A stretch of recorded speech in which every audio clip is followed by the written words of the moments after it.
الحمدللہ وکفا والصلاۃ والسلام علی عبادہ الذین اصطفیٰ فاعوذ باللہ من شرور انفسنا ومن سیئات اعمالنا من یہدہ اللہ فلا مضل لہ ومن یضلل فلا ہادی لہ واشہد ان لا الہ الا اللہ وحدہ لا شریک لہ واشہد ان محمدا عبدہ ورسولہ اما بعد فان خیر الحدیث کتاب اللہ وخیر الہدی ہدی محمد صلی اللہ علیہ وسلم وشر الامور محدثاتها وكل محدثة بدعة وكل بدعة ضلالة وكل ضلالة في النار. اعوذ باللہ السمیع العلیم من الشیطان الرجیم من حمزہ ونفخہ ونفثہ. بسم اللہ الرحمن الرحیم. اللہم صلی علی محمد وعلی آل محمد کما صلیت علی ابراہیم وعلی آل ابراہیم انک حمید مجید. اللہم بارک علی محمد وعلی آل محمد کما بارکت علی ابراہیم وعلی آل ابراہیم انک حمید مجید. رب اشرح لی صدری ویسر لی امری واحلل عقدۃ من لسانی یفقہوا قولی. رب زدنی علما. مسئلہ number 157 part 100 questions on Sunni and Shia issues with engineer محمد علی مرزا. یہ سنی شیعہ ایشوز کے نام پر مرزا جی نے اپنی جو رافضیت کا اظہار کیا، ان سارے وسوسوں کے حوالے سے اللہ کی دی ہوئی توفیق سے ہم پڑھ سمجھ رہے تھے.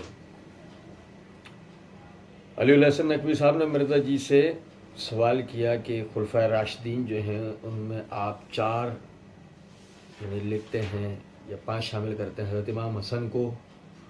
تو مرزا جی نے جواب میں کہا کہ امام حسن کا نام اس لیے شامل بولا نہیں جاتا ورنہ خلیفہ راشد ہیں، کیونکہ جو حدیث سفینہ ہے ابو داؤد ترمذی کے اندر کہ خلافت میرے بعد 30 سال رہے گی، اس میں وہ کہتے ہیں کہ گن ابو بکر کے 2 سال، عمر کے 10 سال، عثمان کے 12، علی کے 6، اصل میں علی کے 5.5 سال ہیں. 6 مہینے سیدنا حسن ابن علی کی خلافت ہے، وہ خلیفہ راشد ہیں لیکن حضرت علی کی خلافت میں شامل ہیں، اس لیے وہ اس کو ہم جسے کہتے ہیں نا کہ راؤنڈ آف کر کے 30 سال بولتے ہیں. اچھا دیکھیں، میں آپ کو یاد ہوگا کہ ہم نے پڑھا تھا کہ یہ جو حدیث سفینہ خلافت النبوت 30 سن والی جو روایت ہے،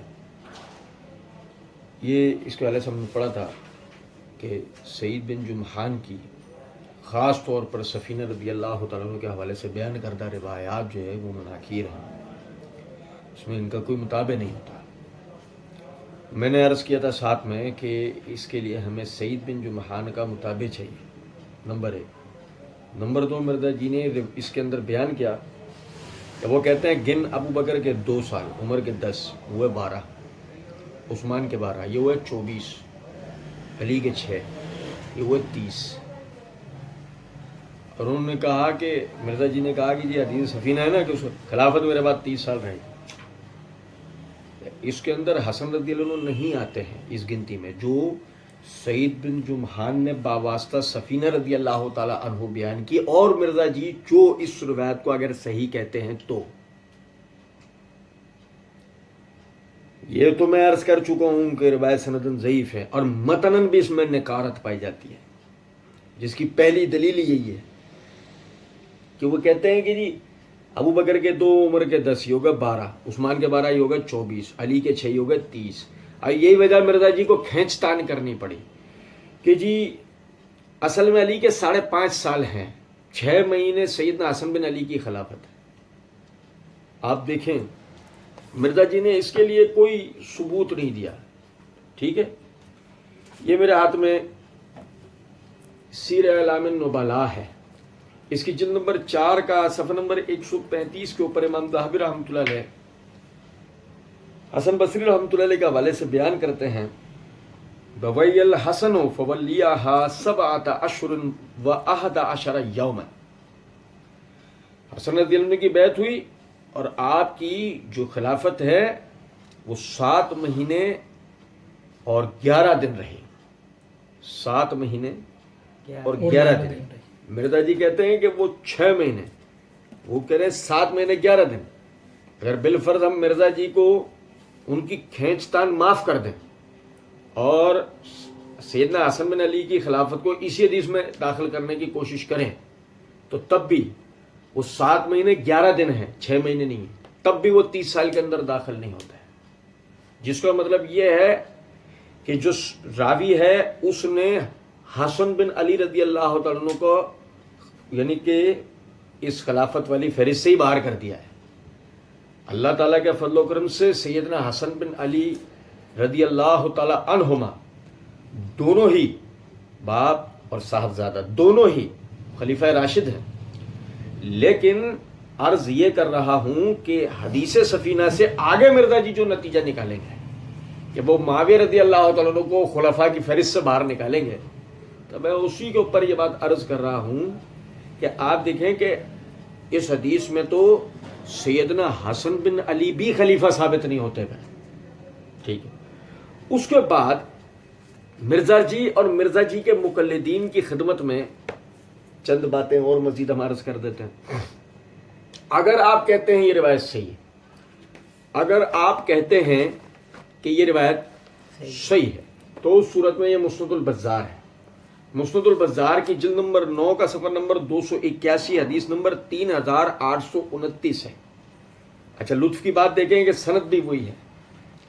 سعید بن جمحان باواسطہ سفینہ رضی اللہ تعالیٰ عنہ بیان کرتے ہیں کہ ایک شخص نے کہا اے اللہ کے رسول صلی اللہ علیہ وسلم، میں نے خواب دیکھا کہ آسمان سے ترازو یعنی آیا، تو اس میں وزن کیا گیا ابو بکر رضی اللہ عنہ کو، تو ابو بکر رضی اللہ عنہ کا پلڑا وزنی رہا، پھر وزن کیا گیا عمر رضی اللہ تعالیٰ عنہ کو، تو ان کا بھی وزنی رہا، پھر ابو بکر عمر کے بعد وزن کیا گیا عثمان کا، تو عثمان کا بھی وزنی رہا، اس کے بعد ترازو اٹھا لیا گیا۔ تو آپ یعنی کہ اس کے بارے میں فرمائیے کہ اس کی تعبیر کیا ہے؟ تو نبی صلی اللہ علیہ وسلم نے اس کی تعبیر بتائی کہ یہ نبوت والی خلافت ہے، یہ نبوت والی خلافت ہے۔ ثم یؤتی اللہ الملک من یشاء، اس کے بعد اللہ جس کو چاہے گا بادشاہت عطا کرے گا۔ اب عرض کرنے کا مطلب ہے کہ اگر سعید بن جمحان باواسطہ سفینہ رضی اللہ تعالیٰ عنہ روایت صحیح ہے خلافت 30 سال والی، تو اس کی مزید تشریح اس روایت کے اندر پھر مانی جائے کہ وہ کہتے ہیں کہ آدمی نے وہ خواب دیکھا کہ میزان نازل ہوا، تو ابو بکر کو بٹھایا گیا، ان کا پلڑا بھاری رہا، عمر کو بٹھایا گیا عثمان۔ تو رسول اللہ صلی اللہ علیہ وسلم نے اس کی تعبیر کی کس سے؟ خلافت سے، نبوت والی خلافت سے، کہ یہ یعنی خلفاء ہوں گے۔ اس کے بعد فرمایا ثم یؤتی اللہ الملک من یشاء۔ اب سیدنا علی بن ابی طالب رضی اللہ عنہ کا اس روایت میں ذکر نہیں ہے، تو کیا پھر یہ مانا جائے گا کہ یہ تینوں حضرات خلفاء ہیں، یہ تینوں حضرات خلفاء ہیں اور سیدنا علی بھی ملوک کے اندر داخل ہیں، یعنی بادشاہت کے اندر داخل ہیں، کہ یہ مانا جائے گا؟ مزے کی بات ہے کہ یہ روایت بھی سعید بن جمحان باواسطہ سفینہ رضی اللہ تعالیٰ عنہ۔ اسی طریقے سے آپ یہ دیکھیں، یہ میرے ہاتھ میں امام اکیلی رحمۃ اللہ علیہ کی الضعفاء ہے، ٹھیک ہے، ضعیف راویوں کے اوپر انہوں نے یہ کتاب لکھی۔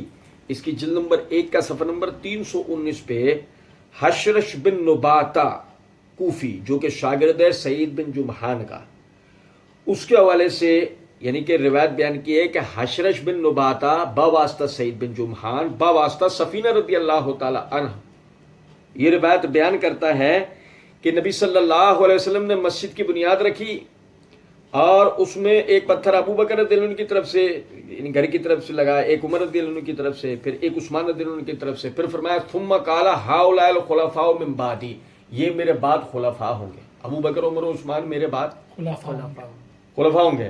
جبکہ مرزا جی اپنی اسی ویڈیو کے اندر یہ بات بخاری مسلم کے حوالے سے بیان کر چکے ہیں کہ عمر رضی اللہ تعالیٰ عنہ نے یہ فرمایا ہے کہ نبی صلی اللہ علیہ وسلم تو اپنے بعد بطور خلیفہ کسی کا بھی نام ذکر کر کے نہیں گئے، اور مرزا جی نے بار بار زور لگایا اس بات کے اوپر کہ نبی صلی اللہ علیہ وسلم کا وصی تو قرآن ہے، نبی کا وصی تو نہ ابو بکر ہے نہ علی ہے، نبی صلی اللہ علیہ وسلم نے اپنے بعد تو کسی کی بھی خلافت کا ذکر نہیں کیا۔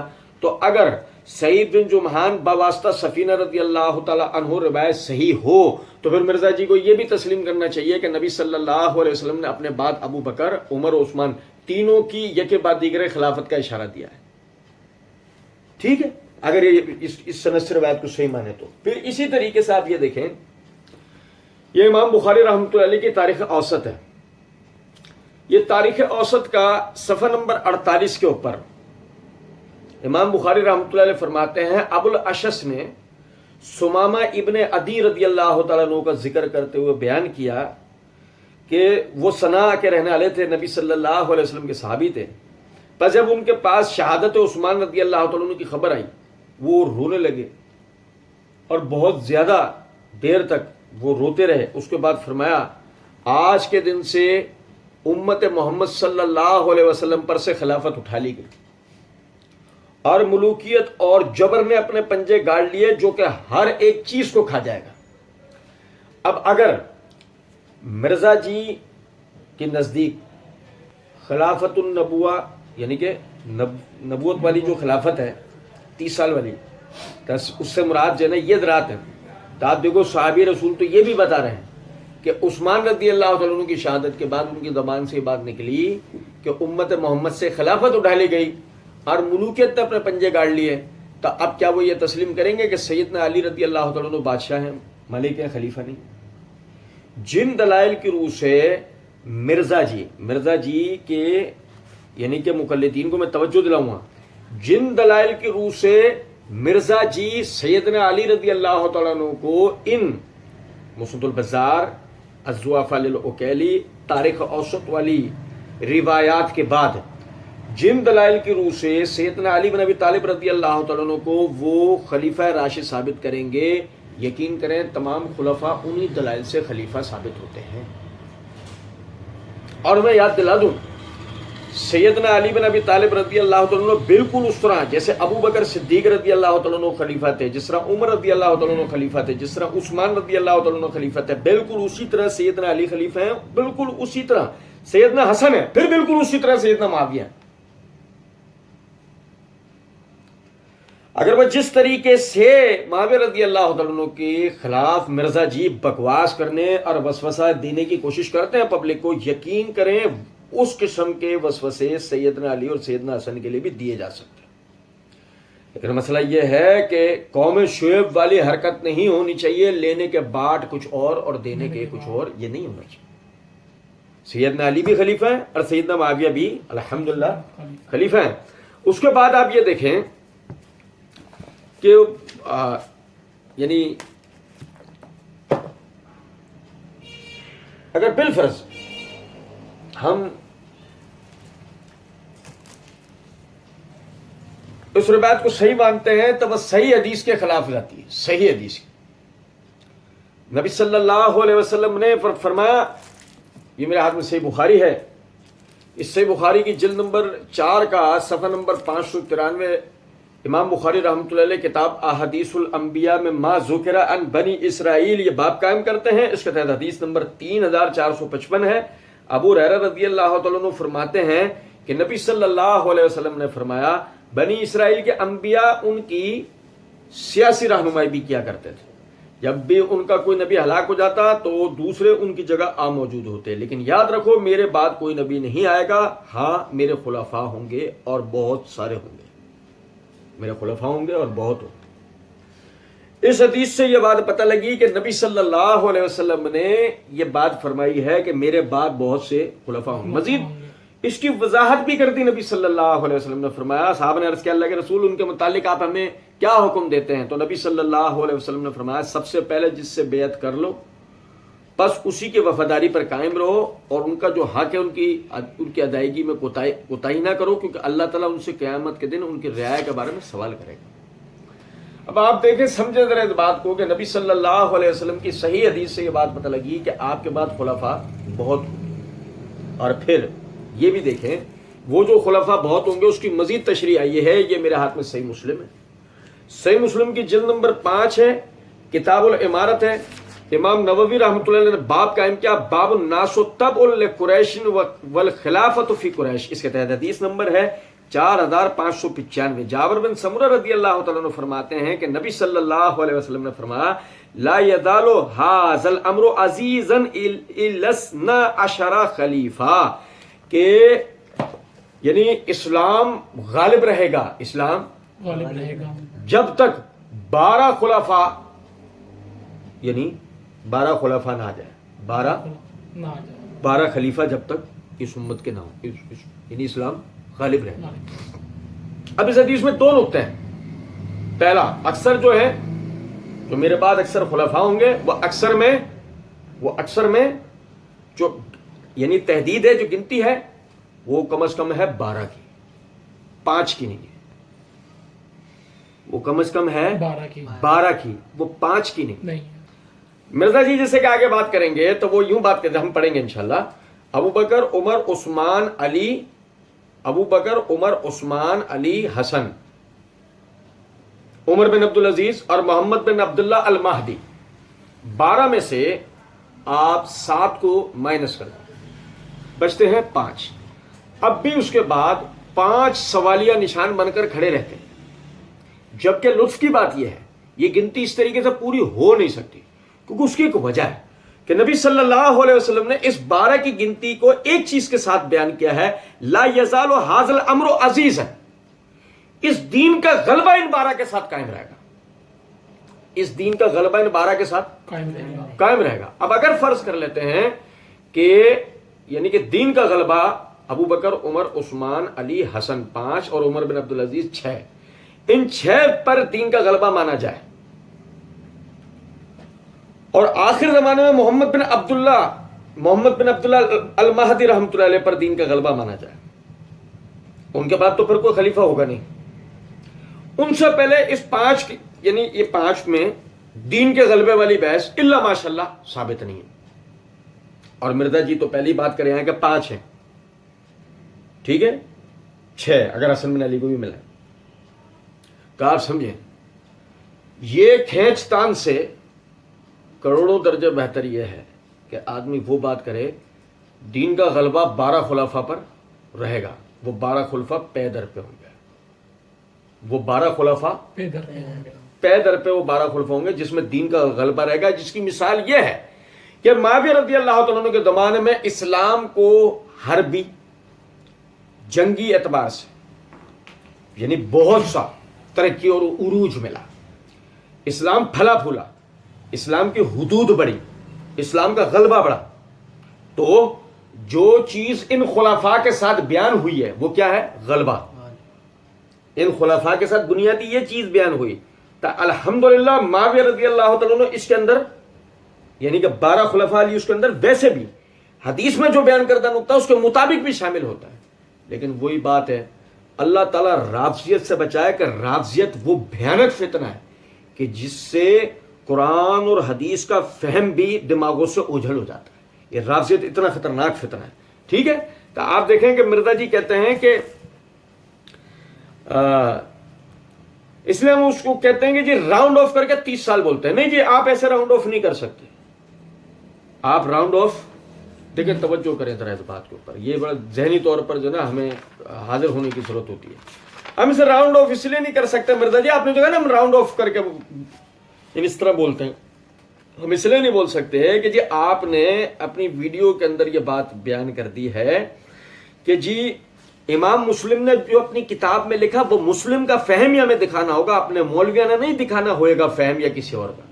تو مرزا جی آپ کا راؤنڈ آف کر کے بولنے کی کوئی حیثیت نہیں ہے. آیا محدثین نے اس حدیث سے یہ میں نے بیان کیا مرزا جی جو آپ نے بیان کی؟ اگر تمام محدثین نے یہ بات میں نے بیان کی ہو تو سمجھ میں آتا ہے، اور اس سے انہوں نے دیگر خلفاء کو دیگر عمراء کو خارج کیا ہو تو بات سمجھ میں آتی ہے. اور اگر نہیں تو یہ آپ کا راؤنڈ آف کہنا ہماری نظر میں کوئی اہمیت اور حیثیت نہیں رکھتا. اس کے بعد مرزا جی کہتے ہیں امام ابن تیمیہ نے منہاج السنہ میں لکھا ہے خلفائے راشد 5 ہیں، ابو بکر عمر عثمان علی اور حسن ابن علی. ٹھیک ہے، وہ بھی مانتے ہیں، اور انہوں نے لکھا ہے باقاعدہ نہ ہم معاویہ کو خلیفہ راشد مانتے ہیں اور نہ یزید کو، یہ اسلام کے بادشاہ تھے. یہ تو اہل سنت کا متفقہ مسئلہ ہے، خلیفہ راشد نہیں ہے. خلیفہ راشد وہی ہیں تو حسن ابن علی بھی خلیفہ راشد ہیں، یا اس کے بعد کوئی جھلک نظر آتی ہے تو وہ عمر بن عبدالعزیز ہیں. اچھا جی دیکھیے گا ذرا اس بات کو. سب سے پہلی چیز تو یہ ہے مرزا جی نے جو یہاں پر یہ بات کہی ہے نا کہ منہاج السنہ میں لکھا ہے خلیفہ راشد 5 ابو بکر عمر عثمان علی اور حسن ابن علی. ابن تیمیہ کہتے ہیں مرزا جی سے ہی کوئی پوچھا ابن تیمیہ نے کہا آپ اس سے اتفاق کرتے ہیں؟ مرزا جی کہیں گے کہ ہاں شاید. مرزا جی فوراً سے کہتے ہیں کہ ہاں. ہم کہیں گے مرزا جی آگے آپ نے 12 خود کی گنتی پوری کرنے کے لیے یہ بھی کہہ دیا کہ 12ویں خلیفہ امام محمد مہدی ہوں گے.